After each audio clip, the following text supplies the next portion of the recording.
Head over to miniaturemarket.com where they have thousands of board games at discounted prices and you can sign up for product alerts.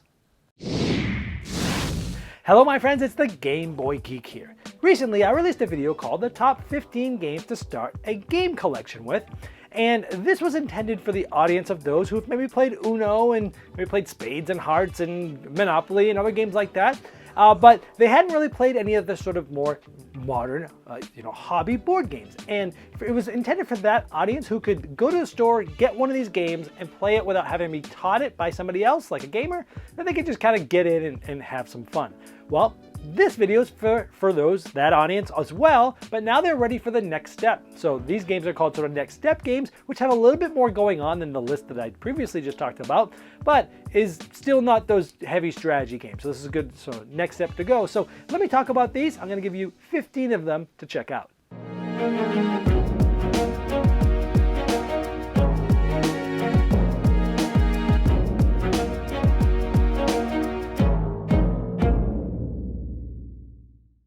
The first one is called Fabled Fruit. This is from Stronghold Games. This is a worker placement and resource management game. I have a 1-minute overview to show you how this game works. Fabled Fruit is a worker placement game for 2 to 5 players, where you'll be going to different cards, and you'll either be activating things like drawing fruits, or you'll be trying to use fruits in your hand to create different drinks. So you might be exchanging some fruits for other fruits from players, you might be getting cards from players and giving some back, you might be just drawing some, or you might be creating this. So if I had the 3 pineapples and the coconut, I could actually turn this in because this is a wild, and you would actually collect this fruit. This would be in front of me and I made this juice. And each time a fruit is made, the card leaves the board, a new card from the draw deck comes up, and a new mechanism comes up many times. There's 4 cards of each mechanism, but then after that, new mechanisms come up, and the game will continue to change and evolve over time. Now there's 59 different mechanisms in this game that will get added over 20 different games. So after 20 or 21 games, you'll have gone through it all, but you can stop and write down where you left off so you can play with that group later in case you want to play with different groups. Yeah, this game's on this list because it's sort of my favorite entry-level worker placement game where you place a pawn and you do an action of where you've placed that worker. And it's also sort of resource management. You're getting different fruits and things, and then you're turning them in for something. In this case, you're trying to get some smoothies made. And the cool thing about this game is that every game sort of feels different because as you get through the different animals and people make juices, new animals come out with new powers. And so every time you play the game, new things are going to be introduced. And it's not done really quickly. It's done in a slow way that you know how the game's played, you know what's going on. Oh, what's this new piece that comes? Oh, okay, later on, what's this new piece? And before you know it, you're learning all these new mechanisms all in one game, and it's really cool because all the games feel different. And so for that reason, it's on here because it's easy to learn, but it also evolves as you play it, and that is Fabled Fruit. The next one is a game from Bezier Games called Favor of the Pharaoh. Now this has a lot of similarities to a popular mass market game called Yahtzee, where you roll some dice and maybe you roll them 2 more times and you keep them and you're trying to get pairs and full houses and things like that. And this has that as its base mechanism. You'll be rolling dice, trying to get those things, but as you use those different dice, you're going to be gaining different powers, different abilities, what are going to allow you to manipulate those dice in different ways, add pips, subtract pips, re-roll again, gather new dice that have all sorts of new things on them. And you're going to be working your way up and up and up till you get to the top of the pyramid where you'll have a ton of dice, maybe 10 of them or more. And you're going to be rolling them, trying to get the best sort of thing at the end. And then there's like a stand-up moment where everybody tries to beat you. So if you like sort of that Yahtzee dice rolling mechanism, this one takes that. It takes it to a much better level with a lot more thought, but without a lot of complexity either. And that's Favor of the Pharaoh from Bezier Games. Now this next one, a lot of people had commented on that previous video I mentioned at the beginning that this should have been on that list. And the reason why I didn't put it on that list is because almost every time I bring this game out to someone who's new, as soon as I start setting up, they immediately sort of take a step back and they're like, this looks overwhelming, and because it's just a lot of cards and the artwork and things like that. And the game isn't that hard, but I wanted that first video to be that people could just buy it, read the rules, and they could just play it. But most of them I found are intimidated until they actually learn the game, and I'm like, oh, this isn't so bad. So I put it on this next step list because I feel like, well, they're not going to teach themselves this. I've seen them just sort of pull back. But anyway, this game is fantastic. It's like the beginning to engine building, where you're basically trying to grab these awesome little poker chips, and you're going to turn those poker chips into for cards. Now those cards are now like, think of them as permanent poker chips of the different gems. So you're building it up and building it up and building it up, and it's like, oh, I have these 5 cards of red. So I already have 5 gems, right? So I'm gonna get better and better and better. There's 3 rows of cards, and as the game goes on, you're trying to figure out, when do I move up and start getting the better and better cards? It's basically a race to 15 points. And it's one of those games that you look at and you go, that doesn't look so cool. And I agree, because even when I was pitched this game at a convention, they're like, do you want to review it? I'm like, nah, this looks boring. But I was amazed. This game was nominated for the Game of the Year that year for the Spiel des Jahres in Germany. It's a fantastic game. It just has a puzzle that your brain just loves to chew on. So don't look at this and go, I don't want to try it. Definitely should try this one. Splendid. This next one is all about beautiful watercolors and paintings, and it's called Kanagawa from Yellow. I have a 1-minute overview of how this works. Kanagawa is a 2 to 4 player game where you will be trying to paint some beautiful paintings, either focusing on trees or animals or characters or buildings. But you'll need to be able to build up your studio in order to get more paintbrushes, to be able to paint different colors, and also some of them will give you some special abilities. And you paint and build up your studio by going to school, where there's a certain amount of cards that will be coming out, and you'll be deciding whether you want to press your luck and wait for more cards to come, or whether you want to go first and actually take the cards maybe under somebody else's nose before they get a chance, while they're waiting to be greedy to get pulled more. Some of the cards are face up, some of them are face down, but you get to see what kinds of things like characters or animals are behind that. And you'll also be scoring hopefully some bonus diplomas for having a certain amount of trees or characters or buildings or animals. But be careful, if you wait too long, the bonuses will go away and you have to decide whether you want that one or you want to press your luck to go for the better one. All right, yeah, this game is beautiful, has awesome table presence, is pretty simple mechanically. It has that cool sort of press your luck aspect where you're like, do I want to take these sets of cards or do I want to wait and see what comes next, but somebody else might take it before me? And then you're trying to build things up and you're like, ooh, can I paint this? Or am I going to use this for the ability? Or what am I going to do? I'm trying to keep a very good long season of the same type around. There's just a lot of things to think about, but at the same time, it's like pretty simple. So the game's about 45 minutes long. It's in a small package. You can just put it in a backpack, take it somewhere. And it's got quite a punch and it packs, quite a bit of a bite for such a small game that doesn't take too long. And that's Kanagawa. This next one is all about rolling dice and building engines. It's called Space Base, and this is from AEG. Here's a 1-minute overview of how this game's played. Space Base is an engine building, dice rolling game for 2 to 5 players where you're trying to get the most points and get all the way to 41st. On your turn, you'll be rolling dice and taking the sum and taking what's there, maybe money, or you can split them up and use them individually and get things like points and some special abilities. Then you can spend that money at the end of your turn on getting different cards to upgrade your engine, level 1, 2s, and 3s, and they get more expensive and more powerful as you go on. And as you buy cards that get replaced go underneath and get tucked, and you get the ability on the red side, so on other people's turns, when they roll things, you get to activate those as well and continue doing things on other players' turns. You can also buy powerful colony cards for a lot of credits, but they give you a lot of points. But also they can never be replaced and they clog up your board for future turns. So you're trying to manage your credits, your points, and getting special abilities, some of which that give you a lot of points, or even able to win the game immediately if you're able to do those powerful things. Yeah, this game's a ton of fun because it's an engine building game similar to Splendor that we just mentioned, but there's no downtime because someone rolls dice and they're doing something, but then so are you. And you're buying these cards on your turn and you're trying to figure out which cards to get. Do you want to get ones that give you good abilities when you roll, or good abilities when some others roll, or ones that allow you to swap where cards are? And even when you have your choices of the dice, do you want to take both those dice and sum them or take them separately? Which ones do you want to activate? It's not like a million decisions, but the decisions you have are tough. They're easy, the game is streamlined, and you're buying different cards and finally getting better and better cards, and then you're finally getting the cards for points, and it's just a ton of fun where you're rolling the dice, figuring out what to get, and it's a race to get to the end, and it's just a ton of fun. Oh, I love this game. It's like my favorite sort of dice rolling game, and this is Space Base. Number 10. This next one is beautiful because you are putting together stained glass windows. This is called Sagrada. It is from Floodgate Games. Let me give you a 1-minute overview of how this works. In Sagrada, you will be building a beautiful stained glass window with different colored dice. Each round, you'll be drafting dice in a serpentine style and placing it in your window adjacent to a die and following color or number restrictions. Each game will have a different set of public goals, like trying to have one of each of the different colors in a row, or having sets of 1 and 2, and so on. But you'll also get a private goal like adding up all the pips of a certain color that's on your board. Each game, there's also different ways to break rules of the game, and you can activate these by spending some currency. If someone's already there, you gotta spend a little more. And it's not as easy as it looks because you cannot place a die the same color orthogonally adjacent to one another or the same number. And after 10 rounds, scoring is almost entirely made of your private and the public goals. And the game has a lot of replayability because there's 24 different card sides that you can place in here with different amounts of difficulty.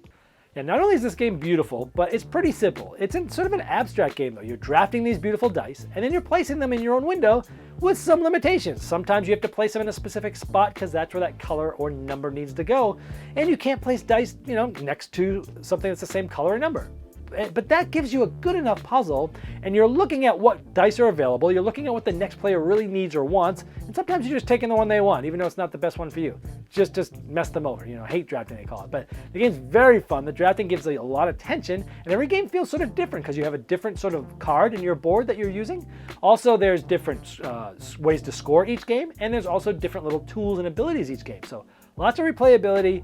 It's a quick game. It only takes about 30 minutes to play, but it has a lot going for it, and that's Sagrada. Number 9.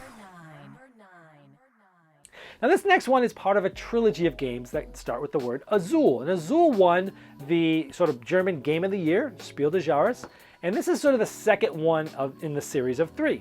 This is called Azul Stained Glass of Sintra. Now in this game, it's an abstract game where you're drafting these different tiles and you're placing them on your boards. And what you take and what you don't take is very important because what you leave for other players might help them, but sometimes you're also trying to make it so other players have to take too many tiles because you're placing them in a specific column, and if they don't fit or you have too many, they get broken and you lose points, and exponentially points. So you're trying to be very efficient with that, but you're also trying to figure out where to place things, when to finish certain columns that could possibly trigger bonuses for that round. There's also sort of end game goals that you're trying to go for too. A lot of good tactical, what do I do now versus long-term planning and strategy. Simple mechanisms, but a lot to think about. Azul Stained Glass of Sintra. Number 8. Now I want to put a deduction game on this list, and so I have picked Sleuth. This is from the late great designer Sid Sackson. This game came out in the early 70s. It's published by Eagle Gryphon Games. Now, if you like Clue or any type of logic and deduction puzzles, this is like the most streamlined version of that. But I put it on my next step list because even though it's streamlined, there's still a lot of thinking going on. You're basically trying to find the missing gem. And you're going to be asking players questions about how many certain types of gems they have, how many doubles, triples, opals, diamonds, things like that. And you're trying to, through the process of elimination, figure out what's the card that's missing. But you get to learn things on other players' turns. Sometimes you get to learn exactly what they have. Sometimes you're just learning how many of those cards they have because they say it out loud. And so there's very interesting question asking. Who do you ask when? Listening for other players' answers. And it's the next step because the game is quite hard to figure out when, but the mechanisms are pretty easy. If you like deduction games, Sleuth is on this list because of that. Number 7. All right, the next one is a game that has these beautiful sort of mahjong-like tiles called Dragon Castle. It's from a publisher called Horrible Guild. Here's a 1-minute overview of how this game works. Dragon Castle is a 2 to 4 player abstract game that was inspired by mahjong, where you're going to be taking tiles off the big castle and adding them to your own Dragon Castle, and when you have enough tiles of the same color that are large enough, it will consolidate, flip over, and earn you some points. And as the game goes on, you'll be adding different levels because the shrines are worth more points as you get higher during the game. The length of the game is also different each time, as you can force it to be quicker or longer depending on your situation. And then add to that one of the dragon cards per game, which will change the way certain things score. And even further, you'll have an animal spirit card, 1 per game, that will allow you to activate a special ability when discarding tiles or shrines from your own board. And the replayability gets even better with more suggested ways to set up for different amounts of players. Yeah, this game is absolutely beautiful to play. It has many different ways you can set the game up. You're drafting these different tiles and placing them on your own board, building your own castle, trying to make them consolidate at the right time and put shrines on there, get points. But not only are there a bunch of different setups, there's also different special abilities each game that can come out, and also different variant ways to score. So the game has a ton of replayability, looks great on the table. Tactically, or you know, tactilely, it feels great to kind of pick those nice chunky bits up and place them down.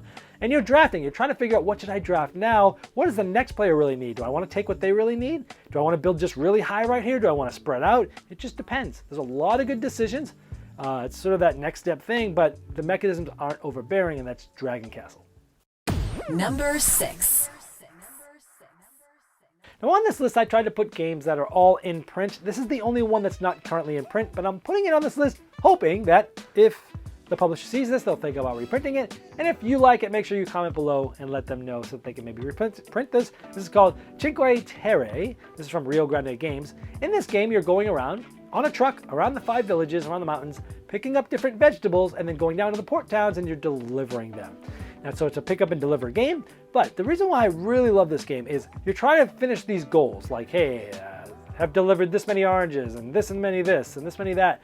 And the cool thing is once you've delivered those, you can piggyback on those for later. So it's like, oh, I've already done this card, I already have this many oranges done. It's gonna be a lot faster for me to sort of reuse that and go with this. And it reminds me of sort of like Ticket to Ride, which was in the previous video I mentioned in this, where you're reusing your routes to do multiple different cards, and it's similar here. You're redoing what you've done the whole game, and you're trying to find the most efficient way to use what you've already done that game. It's just a brilliant mechanism, and it's vibrant, it's beautiful. I don't typically like pick up and deliver games, but this one is tons of fun, and it's Cinque Terre. Number 5. This next one is all about sort of polyomino style Tetris pieces. This is called Baron Park. You're going to be building your own bear park. Let me show you a 1-minute overview of how this works. Baron Park is a tile drafting and placement game for 2 to 4 players where you'll be placing different things, like an outhouse, on your own park. And when you cover symbols, like the truck, you're able to get different homes for like koala bears or pandas or polar bears or goji bears, and they're different points depending on how fast you get to them. Each turn you're only placing 1 tile, but again, as you cover things, you're getting more tiles. So on your next turn, you're able to do like this, and sometimes you're able to add to your park by getting on the construction spot and being able to add to your park. You're trying to have 4 of these boards by the end of the game and trying to fill them up. And with better boards comes better items, because with the tractor, you're able to get huge enclosures for a lot of points and taking up big pieces of your park. And once you're able to fill up a specific board, you'll be able to get a bear statue for points, and the faster you get them, the bigger the points. And the game ends when someone fills up all 4 spots in their park and then count up all the points. And there's different end game goals you can add for an advanced gamer variant. Yeah, this game is just, it's a blast. It's fun to kind of figure out the puzzly aspects of this. It's simple. You take a piece, you put it on your board, whatever you cover, you get more pieces. But there's a lot of decisions to make. Which one of those pieces do I want to get? Where am I going to put the next one? Which will lead to this? Which will lead to that? You're thinking multiple turns in a row. You've got a lot of different races going on. You're racing to try to finish each of your 4 boards. You're also racing to try to finish the different goals, like having 3 polar bears before somebody else, or making a nice cool little river around your neighborhood, things like that. So it's easy and simple mechanically, but there's a lot of depth here, which is why it's on this list, because not a big hurdle, but a lot of reward here. And everybody sort of loves Tetris, right? So this just takes that to the next level, and this is my favorite of that style of game, Baron Park. Number 4. Now I wanted to put a 2-player game on this list, so here is 7 Wonders Duel. Now this is a 2-player version of this popular card drafting game 7 Wonders. Now in this game it's cool because you're building your own civilization, but there's many different strategies. You're either trying to get the most points, or the game can end immediately when somebody gets a certain amount of science, or if their military gets too far. So you've got this push and pull where you're thinking, am I going to go long term, or am I trying to defend or win quickly during some of these immediate win conditions? And you're playing different cards and drafting cards. Now each round there's a different sort of setup, different sort of pyramid style setup of cards that you're drafting. And it's very interesting as to which cards you take when, because as you take cards, it's going to open up opportunities for the other player to see cards first and take them. So it's a big risk versus reward thing, trying to jockey for position, seeing what's downstream from those cards. Some of them you can see, some of them you can't, and trying to figure out, think many turns ahead to think, I'll do this, they might do this, I might do this, that'll open up for that, I don't want to do that, let's back up, things like that. So there's a ton of like abstract strategy of that aspect of the game, but then you have sort of that more sort of, strategy as to like where you're going to go, science, military points, things like that. It's just a beautiful design. It's awesome. It takes about 30 minutes to play. It's small, it's accessible, and it's co-designed by my favorite designer, Bruno Cathala. Number 3. This next one is a game that was rethemed and reprinted recently called Gunky Moto from Renegade Game Studios. And I like the original game so much, I actually brought it to them and said, you guys should really reprint this, and they did, which is awesome. Here's a 1-minute overview of how this game works. Gunky Moto is a tile laying game for 2 to 5 players, so you'll be laying tiles on a board and choosing between points now or moving up tracks, which will give you more points later. When going for points now, you'll get points for each of the adjacent areas of that type that you've helped build. And if you're going up tracks, you can use however many icons are here to go up. You can also use single tiles to help score things, or you can use them to help lift yourself up to get to the level needed to make your tile level. And once your honor gets high enough so all of your honor tracks are equal to one of your strongholds, you'll be placing it in an area that you'll be able to score once each round, so people are going to be trying to cut off your stronghold. And if you race up the tracks and you're the first one to get there, you'll get the most randomized points, and this goes down the later and later you get there. You also get to see which tiles are coming up next that you can select from and watch what other people take, which helps in the strategy, and it's a quick game played in under an hour that has lots of depth but simple rules. This game is super fun. It's got tile laying, which is typically like a sort of relaxing game, but this game is pretty cutthroat. People are like playing tiles and getting points, and then the next player's putting tiles, getting more points, and then more points, and more points, and more points, and it's like escalating and escalating, and sometimes you gotta just cut that off and do something different. Or maybe you're moving up a track, trying to get more and more points for end game points. You're trying to build these different pavilions, which is gonna allow you to get like double your points on a round, but then players are gonna be cutting you off like that. So it's a bunch of very confrontational tiling that's really competitive and really fun, and this version looks beautiful. Everyone I've played this game with just really loves it. I haven't seen it go over well at all. I haven't seen it ever not go over well. It's just, everyone just likes this game. I don't know why it doesn't get more buzz. It really should. If you like tile laying, if you like that sort of abstract aspect, if you like tactical now, along with strategy decisions to make long term, this is a perfect one for that, Gunky Moto. Number 2. This next one is an engine building game, similar to say Splendor that I mentioned earlier in this video. This is called Gizmos from Simon, putting the little gizmos together. Let me show you 1 minute how this works. Gizmos is an engine building game for 2 to 4 players. It has this great dispenser where you'll be picking energy marbles out from here and sometimes randomly from inside. You'll be storing this energy in a ring that you'll be spending to purchase cards. Turns are simple and you only do 1 of 4 things on your turn, like filing and reserving a card from the display, or picking a specific marble, adding it to your resources, or building, which is spending resources for either a card you reserved or one in the display, or reserving and researching, which is allowing you to go through a press your luck mechanism to try to get the card that you're really looking for. But the game's all about the engine. Like anytime I pick a black marble, I get a random one. Or anytime I pick a yellow or black, I get a random one. Anytime I build yellows, I get to pick anything I want. Or blue or red, I get points. You can convert energy to others and increase your capacity, and it's all about your engine. Yeah, this is probably my favorite engine building game. It's just so fun. It looks awesome on the table. You get this big contraption with all these cool marbles. You can only see a certain amount of marbles, and you might take one. And because you did that, you do this. And because you did that, you do this. And as you go on, you're building this engine, and the game's pretty streamlined. There's only like 4 things you can do on your turn. That's it. And turns move very fast, but towards the end of the game, you're going to be having these crazy turns where you do like 4 or 5 things in a row that are all chained together, and it's so cool. And even when other players have a big turn, you're like, that was cool what you just built there. Good job. You know, it's fun to watch how different things react with each other, the different gizmos. And it's just so fun. But it's not hard, because again, you've got like 4 choices, and it's pretty obvious usually what you want to do, 1 or 2 things. But watching your long-term strategy, there's lots of different cards. So every time you play the game, you're going to go down a different path. And depending on what people do, you might do something different. This is just an excellent engine building game. That's why it's so high on this list, and that's Gizmos. Number 1. So my number 1 next up game is actually a trick-taking game called Skull King. Now here's a 1-minute overview of this, but this is sort of an older version of it, but it will help you understand how the game's played. Skull King is a trick-taking game for 2 to 6 players where there are some normal suits, and those suits range from 1 to 13 in each of the suits. There are trump suits that trump the regular suits. There are special cards like mermaids that trump. There's pirates that trump mermaids. And there's Skull Kings that trump everything. Unless the Skull King comes out, the mermaid can come back and trump it. 4 levels of trump in this game.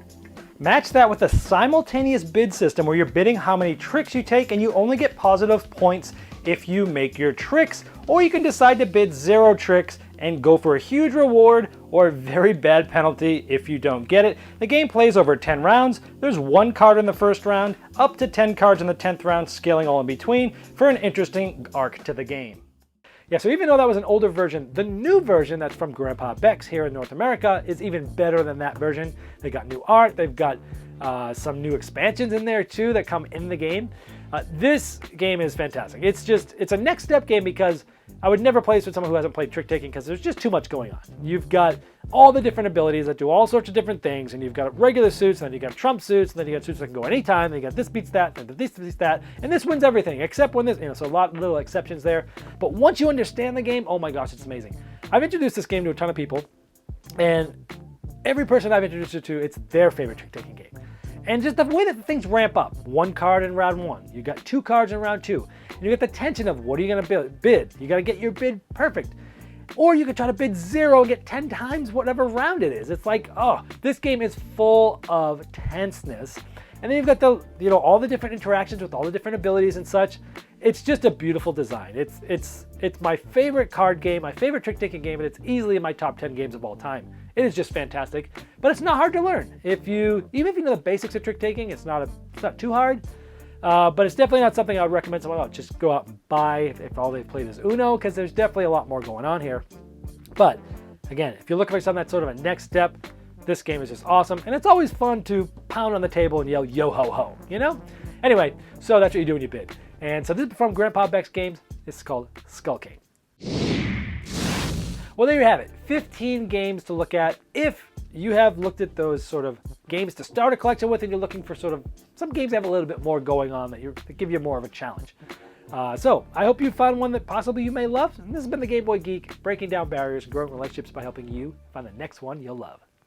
Did you miss the Game Topper 2.0 Kickstarter? Have no fear, it's not too late to get in on the ultimate gaming accessory.